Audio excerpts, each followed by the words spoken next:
इस्लाम जी यूहन्ना की इंजील आज हवाला है छठा बाब 48 आयत से लेकर 51 आयत तक है। आज के हवाले में हम देख सकते हैं तो यीशु मसीह ने कहा था ज़िंदगी का रोटी मैं हूँ, यही बताया था। तो आई एम और मैं हूँ, यही कहने का मकसद ये है कि ऑलरेडी मैंने जिक्र किया था, तो ये सिर्फ खुदा इस्तेमाल कर सकते हैं। इसलिए यही एक जुमले की वजह से भी हम पता चल सकते हैं तो यीशु मसीह खुदा है। और आज हम यीशु मसीह ने दो किस्म की रोटी के बारे में बताते हैं।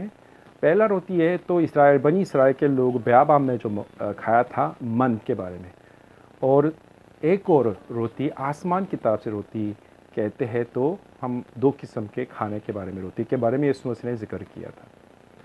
पहला रोटी मन है तो बियाबान में बनी इसराइल के लोग खाया था, ये भी खुदा की तरफ से है, जो खुदा ने दे दिया था, आसमान से आ गया था, ये सही बात है। लेकिन वही रोटी जो खाते थे लोग उसी दिन के लिए सिर्फ दे दिया था, मतलब हर किसी के लिए, हमेशा के लिए नहीं दिया था।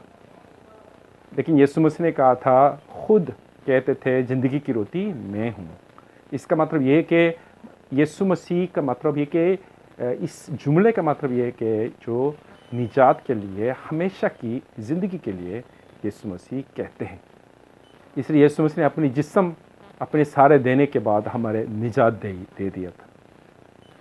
रोटी खाने का मतलब क्या है? तो यीशु मसीह अपनी निजात दहिंदा कबूल करना है, अपने मालिक होने का कबूल करते हैं। यीशु मसीह के वसीले से मेरी ज़िंदगी सारे तब्दील हो जाते हैं, तो रूहानी खाने के लिए यीशु मसीह के वसीले से मिल जाते हैं। रोटी है कि तो हमारे ज़िंदगी में इसके बगैर मुश्किल है। इसी तरह यीशु मसीह भी हमारी ज़िंदगी में हर रोज़ यीशु मसीह के बगैर नहीं गुजार सकता। यीशु मसीह के वसीले से रूहानी खुराक मिल सके, और ये हम कह सकते हैं, ये खुदा का कलाम कहते हैं। इस कलाम के वसीले से इस दुनिया में रहते हैं, तो हम इस रोटी के वसीले से कसरत की ज़िंदगी गुजार सकें। दुआ मांगे। जिंदा आसमानी बाप, हम तेरा शुक्र करते खुदा आज के ख़ास हवाले के लिए। यीशु मसीह ने हमें बताया था ज़िंदगी की रोटी मैं हूँ। हम सारे इकरार करते हैं हमारी खुदावन यीशु मसीह खुदा है। हमें सारे रूहानी तौर पर सारे खुराक और खाना भी देते हैं। शुक्रगुज़ार खुदा हमें ख़ास रहनुमाई करे, ताकि हम यीशु मसीह के वसीले से कसरत ज़िंदगी गुजार सकें। यीशु मसीह के नाम से मांगता हूँ।